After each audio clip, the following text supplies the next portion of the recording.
प्रेक्षकांनो जबरदस्त हां. सायलीने काय नेहले पे दहला दिलाय अस्मिताला.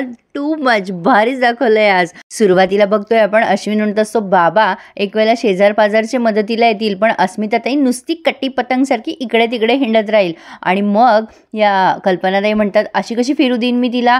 जा अस्मिता लाह्या काढ बरं त्या वाटीमध्ये. अस्मिता म्हणते विमल आहे ना ग मम्मा कामं करायला. कल्पनाताई म्हणतात तुझे हात कुठे गेलेत, भर आधी त्या वाटीमध्ये लाह्या. सायली अगदी बारीक नजर ठेवून असते अस्मितावर. आता अर्जुनराव आले बायकोच्या मदतीला. आता हिचे सगळे हार ऑलरेडी करून झालेले असतात, पण हा उगाच मध्ये मध्ये करतोय इम्प्रेशन मारायला. असो, पण आता अस्मिता म्हणते मनातल्या मनात करा करा, जितकी नाटकं करायची आहे ना ती करा. आता थोड्या वेळात बघा तुमची नाटकं कशी उघड होत आहेत ते. अर्जुन आपला उगा मध्ये मध्ये करत असतो सायलीच्या. ती बिचारी हार करतीये तर हा तिच्या मध्ये मध्ये पानं देतोय, मध्येच छोटं पान देतोय.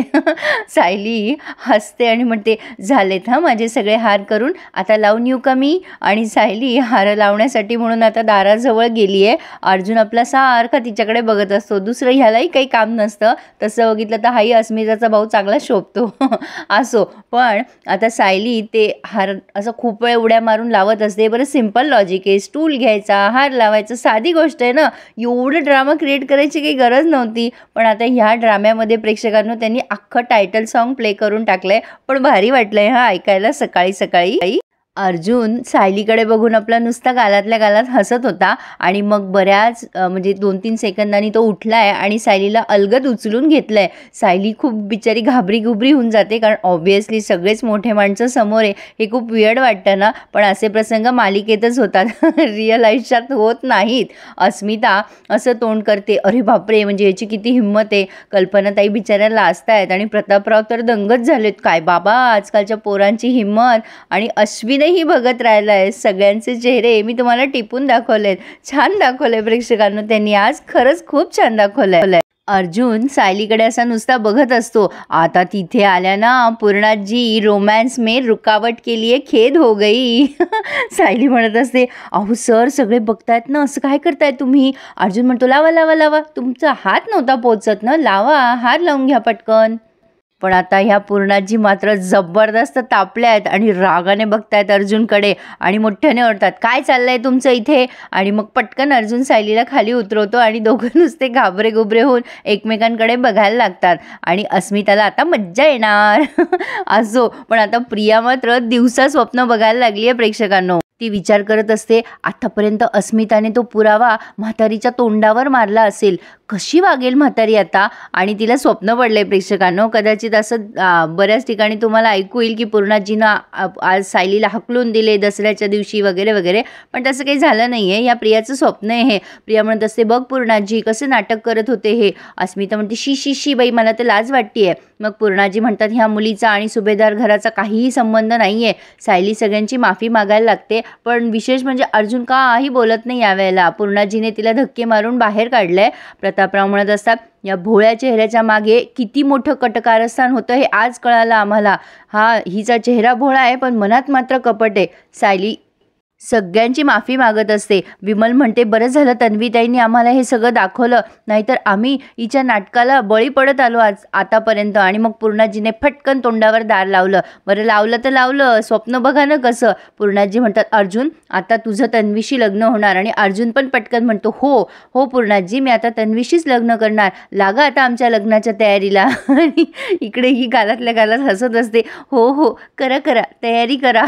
आता ते रविराज तिला हलवतात आणि म्हणतात कशाची तयारी करायची सांगतेस आम्हाला. मग ही लगेच म्हणते अहो बाबा आज दसरा आहे ना, दसऱ्याची तयारी करा म्हणते मी. रविराज म्हणतात अगो हो दसरा आहे, पण तू लोळत पडली आहेस अजून, किती वाजले बघितलं का, आवर लवकर ये खाली. प्रिया म्हणते हो हो हो येते हं बाबा, आलेच मी आवरून 10 मिनिटात.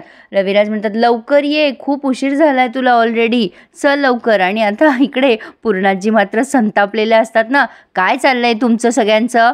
प्रेक्षकांनो पूर्णाजीचं रागवणं आज व्हॅलिड होतं बरं का. पूर्णाजी म्हणतात काय रे अर्जुन, घरातल्या मोठ्या माणसासमोर कसं वागायचं तुला शिकवलं नाही करे, काही संस्कार वगैरे आहेत की नाही का, विसरलास सगळे संस्कार. अर्जुन म्हणतो पूर्णाजी मी फक्त तिला. तर पूर्णाजी म्हणतात एक शब्दही बोलू नकोस अर्जुन, कुठल्या गोष्टी जगासमोर करायच्या आणि कुठल्या गोष्टी 4 भिंतीच्या आड याचं काही तारतम्य असतं की नाही अर्जुन. तुला तर तुझ्या मनातल्या सगळ्या गोष्टी चव्हाट्यावर मांडायच्या असतात. तुझं हे जे बायकोबद्दल अतिप्रेम आहे ना, ते तुझ्या खोलीतच ठेवायचं. या पायऱ्या उतरून जेव्हा खाली येशील ना, तेव्हा लक्षात ठेवायचं की या घरात इतर माणसं सुद्धा राहतात. बाय द वे, ही गोष्ट सगळ्या कपल्सने लक्षात ठेवायला पाहिजे. पण अस्मिता मध्ये तोंड मारतेच आणि म्हणते, अगं पूर्णाजी, आपल्या अर्जुनला ना दिखावा करायची सवयच आहे ना. आता इथे डॅड बसलेत, मम्मा आहे, मी आहे, पण या दोघांना कशाचीच लाज नाही राहिली आहे. कल्पनाताई म्हणतात, अस्मिता अगं तुला कोणी विचारलं होतं का? नको तिथे, नको ते बोलत जाऊ नको ग बाई. पूर्णाजी म्हणतात, चला बस करा, सणाच्या दिवशी मला आवाज नका वाढवायला लावू, कामं करा आपापली. बरं, एवढं बोलूनही हा पठ्ठ्या आपला तिथेच उभा आणि इथे सायलीच्या हातात एक टोक देतोय पुन्हा हाराचं. म्हणजे पुन्हा दुसरीकडे लावायचं होतं की काय काय केला. पण शेवटी प्रतापराव म्हणतात, चल अश्विन, आता गाड्यांची पूजा करू. काय हो अर्जुनराव, तुमच्याकडे आहे का थोडासा वेळ? म्हणजे तुमच्या गाडीची पूजा केली असते. अर्जुन म्हणतो, हो हो डॅड, आलोच हा, मी आलो. आणि आता स्वतःच मग दुसरं टोक लावून देतोय हाराचं दाराला. हे आधी केलं असतं तर असो, पण आपल्याला मजा नसते आली ना बघायला. आणि मग सगळ्यांकडे बघतोय आणि बाहेर गाडी धुवायला जातोय. आता अस्मितानं प्रेक्षकांनो या म्हणजे वेळेचा चान्स मारतीये. ती याच तर गोष्टीची वाट बघत असते ना. आता ती लगेच लगबगीने सगळ्यांचं कामात लक्ष आहे हे बघून वर जाते अर्जुनच्या खोलीमध्ये. सायलीचं अजूनही बारीक लक्ष आहे या अस्मितावर आणि अस्मिताने तो मोबाईल हस्तगत केलाय आणि पुन्हा हळूच अलगद खाली उतरून बाहेर जाऊन तिच्या खोलीत गेली आहे. अरे देवा, किती हे कुठाने. त्यापेक्षा तिने तिच्या सासरी जावं ना. काहीतरी नक्कीच इश्यू असेल प्रेक्षकांनो हिचा सासरी राहण्याचा. तो पुढे दाखवतीलच कदाचित. असो, पण आता रूममध्ये गेल्यानंतर ती मोबाईलमध्ये शोधायला लागते की व्हिडिओ रेकॉर्ड झालाच असेल. इकडे तिकडे बराच वेळ बघते पण काही व्हिडिओ सापडतच नाही. पण आधी मनाशी खूप हसून घेते की आता सायली घराच्या बाहेर जाणार. पण सायली मात्र तिच्याच मागावर असते आणि दारा आडून सगळं बघत असते की अस्मिता काय करतीये. अस्मिता बघते की मोबाईल तर रेकॉर्डच झाला नाही. शी बाबा, आता हे सगळं तन्वीला सांगावं लागेल. आता त्यामुळे ती काय करते, फोन घेते दुसरा आणि लगेच तन्वीला फोन करायला लागते. आणि इथे ना प्रेक्षकांनो, सायलीला मोबाईल कसा सापडला हे त्यांनी दाखवलं आहे. म्हणजे सायली विचार करत असते या गोष्टीचा. आता सायली अर्जुनला सांगत असते रात्री, अहो अस्मिताताई आल्या होत्या, त्यांना खूप महत्त्वाचं बोलायचं होतं तुमच्याशी. अर्जुन म्हणतो, हो का? पण ती तर काही आली नाही मला भेटायला. सायली म्हणते, मी स्टडीमध्ये पाठवलं होतं त्यांना. अर्जुन म्हणतो, नसेल आली, जाऊ द्या, इम्पॉर्टंट नसेल, मला ते बुक द्या बरं शेलमधनं. आणि जेव्हा सायली ते पुस्तक घ्यायला जाते तेव्हा तिला कॅमेरा आणि मोबाईल दोन्हीही दिसतं आणि ती हातात घेऊन सगळं रेकॉर्डिंगसुद्धा ऐकते आणि तिथल्या तिथे ते डिलीट करून टाकते. अशा प्रकारे सायली आणि अर्जुन वाचलेत प्रेक्षकांनो. सो डोंट वरी, आज काहीही रिव्हील झालेलं नाही आहे. अस्मिता विचार करते की तन्वीला भेटूनच सगळं सांगते. म्हणून आता तिने नाही, ॲक्च्युली तिने आधी फोन केला होता, फोन लागत नसतो तन्वीचा, म्हणून ती विचार करते की भेटूनच सांगावं. म्हणून ती पर्स घेऊन निघालेली असते. या मॅडम निघालेल्या असतात तरा पर्स घेऊन. सायली म्हणते, अस्मिता ताई कुठे निघाला आहेत का आज? अस्मिता म्हणते, तुला काय करायचं आहे का? तुझा काय संबंध? मी कुठेही जाईन. अस्मिता खूपच रूढ बोलते सायलीशी. पण सायली तरी पण अदबीने म्हणते, अहो ताई आज दसरा आहे ना म्हणून विचारलं कुठे निघालात. पण अस्मिता तिला काहीही उत्तर न देता निघून जाते. पण सायली पण आपली फार हुशार आहे बरं का. असंच असं प्रेक्षकांनो, म्हणजे व्यवहार चातुर्य हे प्रत्येकाला आलंच पाहिजे. मग सायलीने पण नेहले पे दहला वागत तो मोबाईल अस्मिताच्याच रूममध्ये तिच्या त्या ड्रेसिंग टेबलच्या वर लपवून ठेवला आहे. ये हुई ना बात. काही लोकांना ना प्रेक्षकांनो जशाच तसं वागलं ना तरच कळतं. त्याशिवाय त्यांचे काय म्हणतात त्याला, कान आणि डोळे उघडत नाहीत. आणि मग सायलीने मोबाईल तसाच ठेवला आहे आणि निघून गेली आहे. प्रिया कुठेतरी बाहेर जात असते तेव्हा अस्मिता तिला पुन्हा ट्राय करते फोन. मग प्रिया म्हणते, काय गं अस्मिता, काय झालं? आपला प्लॅन एक्झिक्यूट झाला की नाही? झाली की नाही त्यांची पोलखोल? खरे नवरा बायको नाही येत ना ते? अस्मिता म्हणते, अगं बाई तुला तेच तर सांगायला फोन करते, तुझा फोन कुठे लागतोय? प्रिया म्हणते की अगं हो ना, माझ्या फोनचं नेटवर्क नव्हतं, पण तू बोल ना. मग अस्मिता सगळं सांगते डिटेल की असं असं झालं आणि व्हिडिओच रेकॉर्ड झाला नाही. मग ही प्रिया मनात विचार करते, अरे यार, ही पण ना पुन्हा प्लॅनवर हिने पाणी फेरलंय. साधा प्लॅन हिला एवढा बनवला होता चांगला, पण तिला तोही नाही नीट व्यवस्थित पार पाडता आला. मग म्हणते, अगं अस्मिता तू ना कॅमेरा ऑन करायची विसरली असशील. अस्मिता म्हणते, मी काय तुला वेडी वाटले का, मूर्ख वाटले का? मी कॅमेरा बरोबर ऑन केला होता. आता प्रिया मनातल्या मनात विचार करते, मूर्ख नाही, तू मूर्खांची महाराणी आहेस. पण मग लगेच म्हणते, अगं मला ना जरा बाहेर जायचं होतं, जाऊ दे तू विसर, आपण नवीन प्लॅन बनवू आणि मग फोन कट करतीये. आता अस्मिता विचार करते की जाऊ द्या, मी पण आता मस्त माझ्या खोलीत जाऊन एसीत झोपून राहते.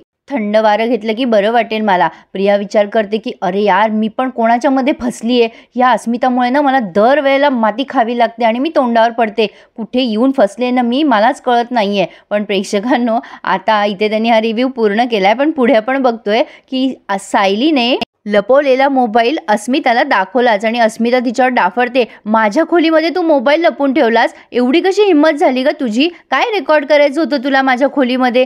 आता सायलीने अगदी शांतपणे उत्तर दिलंय की अस्मिता ताई, जसं तुम्ही आमच्या खोलीमध्ये मोबाईल लावला तसं मी तुमच्या खोलीमध्ये लावला, त्यात कुठे बिघडलं? तसं तुम्हाला काय रेकॉर्ड करायचं होतं हो आमच्या रूममध्ये? आता अस्मिताची बोलती बंद झाली आहे, पण अर्जुनरावांनी हे सगळं चित्र बाहेर उभं राहून बघितलंय. त्यामुळे आता तो सायलीवर पुन्हा एकदा इम्प्रेस झाला, यात वादच नाही. आवडतोय ना प्रेक्षकांनो रिव्ह्यू? मग चॅनलला सबस्क्राईब करा. अजूनही 70% लोकांनी चॅनलला सबस्क्राईबच केलेलं नाही आहे. प्लीज प्रेक्षकांनो, चॅनलला सबस्क्राईब करा आणि ठरलं तर मग आणि इतरही रिव्ह्यू मस्त एन्जॉय करा. तसंही प्रेक्षकांनो, आपल्या चॅनलवर कधीच तुम्हाला फेक रिव्ह्यू दिले जात नाही आणि सगळे रिव्ह्यूज छान आणि गोड आवाजात असतात की नाही. मग एक लाईक करायलाही विसरू नका. So please subscribe my channel and enjoy my reviews. धन्यवाद.